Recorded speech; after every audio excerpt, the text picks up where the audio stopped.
మిత్రులకు నమస్కారం. నా పేరు Islath Lakshman Nayak, TSTTF Telangana state tribal teacher federation founder president. ఇవాళ తెలంగాణ రాష్ట్ర నలుమూలల నుంచి ట్రైబల్ వెల్ఫేర్ డిపార్ట్మెంట్ లో ఆశ్రమ పాఠశాలలో పనిచేస్తున్నటువంటి పండిట్ పీట్ల అప్గ్రేడేషన్ విషయంలో మేము ఇవాళ DSS Bhavan tribal welfare department ముందు మేము చిన్నపాటి ఆందోళన దిగి మా యొక్క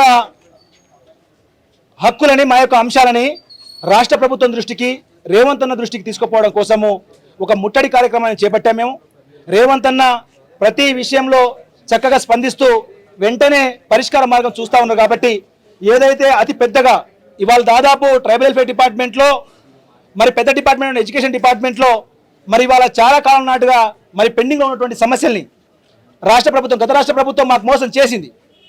ఈ ప్రభుత్వం అయినా మాకు న్యాయం చేయాలనేటువంటి ఉద్దేశంతో కేవలం 4 అంశాల మీద మేము ఇక్కడికి వస్తూ, మరీ ముఖ్యంగా ఇవాళ రేవంత్ అన్న అదేవిధంగా రాష్ట్ర ప్రభుత్వము ఉద్యోగ ఉపాధ్యాయుల బదిలీలు, పదోన్నతులు చేపట్టి ఇవాళ గత 10 సంవత్సరాలు చేయనటువంటి ఒక గొప్ప కార్యాన్ని చేసింది. కానీ ఇవాళ ఆ స్కూల్ ఆఫ్ ఎడ్యుకేషన్లో పండిట్ పీట్ల అప్గ్రేడేషన్ అయి పదోన్నతులు తీసుకొని వాళ్ళు అక్కడ పండుగ చేసుకుంటా ఉంటే, ట్రైబల్ వెల్ఫేర్లో పనిచేస్తున్నటువంటి 378 మంది పండిట్ పీట్ల ప్రక్రియ అంటే అప్గ్రేడ్ ప్రక్రియ ప్రారంభం కాకపోవడాన్ని మేము చింతిస్తూ ఉన్నాం, మేము బాధపడతా ఉన్నాం, మేము రోధిస్తూ ఉన్నాం. ఎందుకు మేము ఏం అన్యాయం చేశాం? మేము కూడా ఎంప్లాయీస్, మేము కూడా టీచర్స్, మేము మారుమూల ప్రాంతాల్లో మేము ఉద్యోగాలు చేస్తూ ఉన్నాం. మేము ఇవాళ అన్నిటిని త్యాగం చేసి మారుమూల కుటుంబాలను కూడా వదిలేసుకొని మారుమూల ప్రాంతంలో హాస్టల్లో మరి ఇవాళ మేము పనిచేస్తూ ఉంటే మా యొక్క పోస్టులు అప్గ్రేడ్ చేయకపోవడం ఏంటి? అసలు ఇక్కడ తప్పిదం ఎవరిది? గత ప్రభుత్వందా లేకపోతే గత ఉన్నతాధికారులదా అనే విషయాన్ని మేము తెలుసుకోవడం కోసము మేము గత 40 రోజులుగా మేము అధికారుల చుట్టూ, మంత్రుల చుట్టూ మేము తిరుగుతూ ఉన్నాం. మాకు ఎక్కడ కూడా కొలిక్కి వచ్చినట్టుగా మాకు అనిపించలే. కానీ అధికారులు చెప్పిన మాట ఏంటంటే, పిఆర్సీ కమిటీ అయ్యేంత వరకు ఆ సరితలు ఉండడం వల్ల మీ యొక్క అప్గ్రేడేషన్ ప్రక్రియ అయ్యే అవకాశం లేదనేసరికి మా నెత్తి మీద బండేసినట్టు అయిపోయింది. అంటే ఇవాళ ఒకవైపు డిపార్ట్మెంట్లో, ఒకవైపు ఎడ్యుకేషన్ డిపార్ట్మెంట్లో పదోన్నతులు తీసుకొని పండిట్ పీట్లు పండుగ చేసుకుంటా ఉంటే మేమేం అన్యాయం చేశాం? మేము కాబట్టి ఈ అన్యాయాన్ని సీఎం గారి దృష్టికి తీసుకుపోవడం కోసం, మరీ ముఖ్యంగా భారీ వర్షం పడతా ఉన్నప్పటికీ ఇవాళ బడ్జెట్ సమావేశాన్ని నిర్వహిస్తూ ఉన్నారు. ఖచ్చితంగా రేవంత్ అన్న సోషల్ మీడియా ద్వారా కావచ్చు, మీడియా ద్వారా కావచ్చు, ఖచ్చితంగా ఈ అంశాన్ని తీసుకొస్తే ఖచ్చితంగా చూస్తారు, పరిష్కార మార్గం చెప్తారని చెప్పేసి మేము పని కట్టుకొని ఇవాళ నలుమూల నుంచి మేము వచ్చి ఉన్నాం. కాబట్టి మేము అధికారులకు, రేవంత్ అన్నకు, రాష్ట్ర ప్రభుత్వానికి మేము తెలియజేసేది ఏంటంటే, కేవలం 378 పండిట్ పీట్ల అప్గ్రేడేషన్ ప్రక్రియను ఇవాళ ఎస్జిటిల పదోన్నతులు అంటే వచ్చే నెల 5 లోపు ఆ పదోన్నతుల ప్రక్రియని, పండిట్ పీటీ అప్గ్రేడేషన్ ప్రక్రియను పూర్తి చేసి 378 మందికి పదోన్నతులు ఇవ్వమని మేము రేవంత్ అన్న అడుగుతా ఉన్నాము. అదేవిధంగా ఎందుకు అడుగుతా ఉన్నామంటే, రేపు మాకు పిఆర్సీలో లాస్ అవుతాం, సర్వీస్లో లాస్ అవుతా ఉన్నాం. మేము ఏం తప్పు చేశాము? మా తప్పేమైనా ఉంటే మమ్మల్ని ఈప్ మీద కొట్టండి, కానీ మా పొట్ట మీద కొట్టొద్దని చెప్పేసి మేము ఇవాళ ఐటీడీఏ ముందు మేము ధర్నా ముట్టడికి మేము పిలిపించాం. ఒకవేళ ఈ 10 రోజుల పాటులో ఈ యొక్క ప్రక్రియని ఇక్కడ ఉన్నటువంటి అధికారులు ఇనిషియేషన్గా తీసుకొని చేయకపోతే ఈ ఆందోళన రేపు కుటుంబ సమేతం కూడా మారే అవకాశం ఉంది.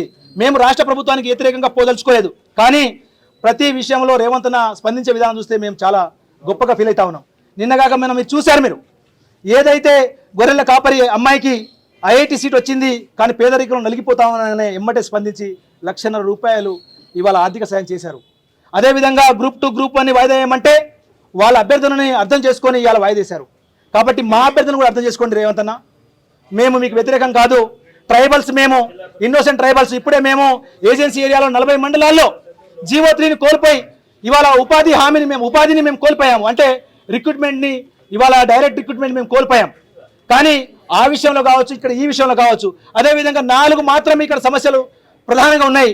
ఒకటి పండిట్ పీట్ల అప్గ్రేడేషన్ని, అదేవిధంగా కన్వర్ట్ స్కూళ్ళలో అప్గ్రేడ్ అయిన స్కూల్లో ఉన్నటువంటి పోస్టులని మరి మంజూరు చేసి 1191 పోస్టులను మంజూరు చేసి పదోన్నతుల ప్రక్రియ, అదేవిధంగా 370లో అన్యాయమైనటువంటి వాళ్ళని ఐటీడీఏ పరిధిలో వివిధ జిల్లాల్లో అడ్జస్ట్మెంట్ కాలేక, స్పౌజులు ఇవ్వలేక ఇబ్బంది పెడుతున్న వాళ్ళందరికీ కూడా ఆ 1191 పోస్టులు కనుక మీరు అప్గ్రేడ్ చేసి మంజూరు చేయగలిగితే ఆ యొక్క సమస్య పరిష్కారం అవుతుంది. అదేవిధంగా ఇవాళ ఉమ్మడి ఆంధ్రప్రదేశ్ నుంచి తెలంగాణ ఏర్పాటుకయ్యే క్రమంలో ముంపు మండలాల నుంచి, ఏదైతే ఉమ్మడి ఖమ్మం జిల్లాలో ముంపు మండలం నుంచి వచ్చినటువంటి మరి ఇవాళ ఉపాధ్యాయులు పండిట్ కొంతమంది ఉన్నారు, వాళ్ళు సూపర్ న్యూమర్లో పనిచేస్తా ఉన్నారు, వాళ్ళని రెగ్యులర్ పోస్ట్లో చేర్చమని చెప్పేసి మేము డిమాండ్ చేస్తా ఉన్నాం. కాబట్టి ప్రధానమైనటువంటి డిమాండ్ అందరిది ఒకటే డిమాండ్, పండిట్ పీఈటీ అప్గ్రేడేషన్ ప్రక్రియ ముందుగా చేసి వీళ్ళ యొక్క హక్కుల్ని కాపాడమని చెప్పేసి మేము అభ్యర్థిస్తా ఉన్నాము. ఆ వైపుగా రాష్ట్ర ప్రభుత్వము ఆలోచన చేసి మాకు న్యాయం చేయాలని చెప్పేసి మనం చేస్తా ఉన్నాం. ఇది మేము శిరస్సు మీడియా ద్వారా మాకు ఇచ్చినటువంటి అవకాశం. ఇవాళ ఖచ్చితంగా ఏదో మంచి నిర్ణయమే రాష్ట్ర ప్రభుత్వం తీసుకుంటారని చెప్పి భావిస్తూ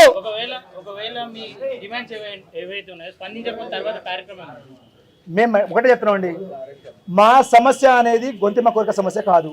ఆల్రెడీ ఒక డిపార్ట్మెంట్లో వెరీ క్లియర్గా 10 ద్వారా తీసుకొని పండగ చేసుకుంటా ఉన్నారు. మేము ఏం నిర్ణయం చేసినామో, మేము ఎక్కడ మా మీద ఎందుకు చిన్న చూపు అనేది మా భావన. ఇది ఈ తప్పిదము ట్రైబల్ వెల్ఫేర్ దా గత ప్రభుత్వం దా అనే విషయం తేల్చుకోవాలి. మాకు ఇవాళ లేని పక్షంలో ఖచ్చితంగా కుటుంబ సమేతంగా మేము ఇవాళ చేసింది DSS Bhavan tribal welfare department ముందు, దీన్ని మా సమస్య అయ్యేంత వరకు దీన్ని ఖచ్చితంగా ఆందోళన యొక్క కార్యక్రమాన్ని మేము పెంచుకుంటూ పోతాం. అక్కడ దాకా తీసుకురాలని అనుకుంటా ఉన్నా. రేవంత్ అన్నకు తెలుసు, రేవంత్ అన్నకి సమస్య మీద పట్ల అవగాహన ఉన్న వ్యక్తి. ఇవాళ మీద అనేక సమస్యల మీద సోషల్ మీడియా ద్వారా చూసి చేస్తారు కాబట్టి అక్కడ దాకా తీసుకోపోరు. వన్ డే ఒక సంతకం. ఒక నిమిషం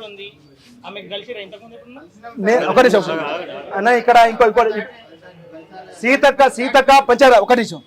సీతక్కకు ఒక గిరిజన మహిళకు ఒక మంచి పొజిషన్ ఇలా మన గవర్నమెంట్ ఇచ్చింది. కానీ ఎడ్యుకేషన్ మినిస్టర్ కానీ ట్రైబల్ వెల్ఫేర్ మినిస్టర్ కానీ ఇంకా రిక్రూట్ జరగలేదు. మేము ఎవరికి చెప్పుకోవాలి? డైరెక్ట్గా సీఎం రేవంత్ అన్నకి చెప్పుకోవాలి.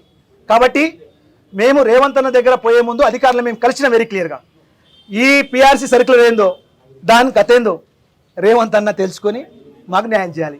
పిఆర్సీ సర్కులర్ అనేది అది జస్ట్ తాత్కాలికమైనది, అది శాశ్వతమైనది కాదు. అసలు దాన్ని పక్కన పెట్టి వాళ్ళు తీసుకున్నారు. అరే వాళ్ళేమో పరమానం తినాలా? ట్రైబల్ వెల్ఫేర్ డిపార్ట్మెంట్లో పనిచేసిన వాళ్ళేమో గట్కనం తినాలా? ఇది ఎక్కడ ముచ్చట? రేపు సర్వీసు, రేపు పిఆర్సీలో స్లాబ్, ఇవన్నీ కూడా మేము నష్టపోయే ప్రమాదం ఉంది. కాబట్టి రేవంత్ అన్న అక్కడ వరకు తీసుకోపోరని నాకు నమ్మకం ఉంది. మాకు చాలా క్లియర్ నమ్మకం ఉంది. ఎందుకంటే స్పందించకుండా మేము చూస్తా ఉన్నాం కాబట్టి 2 డిపార్ట్మెంట్లు ఎవరి దగ్గర ఉన్నాయి? ఇప్పుడు రేవంత్ అన్న దగ్గర ఉన్నాయి. ఒకటి tribal welfare department, education department 2 ఉన్నాయి. మేము బుర్రా వెంకటేశం గారిని కలిసినాము, శరత్ గారిని మన సెక్రటరీ ట్రైబల్ వెల్ఫేర్ని కలిసినాము, కమిషనర్ అదేవిధంగా మన సెక్రటరీ గారిని అంతకుముందు ఉన్నటువంటి చొంక్తు గారిని కలిసినాము, అందరినీ కలిసినాము. కానీ ఫలితం శూన్యం. అదే రకమైనటువంటి పరిస్థితి మళ్ళీ పునరావృతం అయితే ఖచ్చితంగా ఇవాళ ఉన్నటువంటి 100, 100, 278 మంది 300 ఇంత పెద్ద వర్షం వస్తూ ఉన్నా చూస్తూ ఉన్నారు మీరు. 100కు పైచీలకు రావడం, నలుమూల నుంచి ఏజెన్సీ ప్రాంతం నుంచి రావడం అంటే ఇది పెద్ద విషయం. కాబట్టి మీడియా మిత్రులకు నేను మనస్ఫూర్తిగా మనవి చేస్తా ఉన్నా, మా డిమాండ్ ఏదైతే ఉన్నాయో ఖచ్చితంగా ప్రభుత్వం దృష్టికి తీసుకుపోయి ఏదైతే అసెంబ్లీ సెషన్లోనే ఈ పండిట్ పీఈటీ అప్గ్రేడేషన్ ప్రక్రియ ఖచ్చితంగా ఏం కావాలి? గుడ్ న్యూస్ మాకు ఇవ్వాలని మేము మనస్ఫూర్తిగా కోరుకుంటా ఉన్నాము. ఈ యొక్క ముట్టడిని ఇవాళ టీపీటీఎఫ్ నుంచి రాష్ట్ర ప్రధాన కార్యదర్శి గారు నాగిరెడ్డి గారు కూడా ఇవాళ మద్దతుగా రావడం అనేది మాకు చాలా శుభసూచకం. ఇవాళ మేము చాలా యూనియన్లకి ట్రైబల్ యూనియన్స్తో పాటు ఉపాధ్యాయ యూనియన్లకు కూడా మేము ఫోన్ చేసి ఉన్నాము. అందులో వెంటనే స్పందించి నాగిరెడ్డి సార్ ఈ యొక్క ట్రైబల్ వెల్ఫేర్ టీచర్లు జరుగుతున్న అన్యాయాన్ని ఇవాళ మాట్లాడడానికి, వాళ్ళకి అండగా ఉండడానికి వచ్చినందుకు మరి ఇవాళ నాగిరెడ్డి సార్కి కూడా ఇవాళ పండిట్ పీఈటీల పక్షాన, టీఎస్టీటీఎఫ్ పక్షాన నేను ప్రత్యేక ధన్యవాదాలు చెప్తా ఉన్నా. కాబట్టి మీడియా మిత్రులు కూడా ధన్యవాదాలు. Thank you.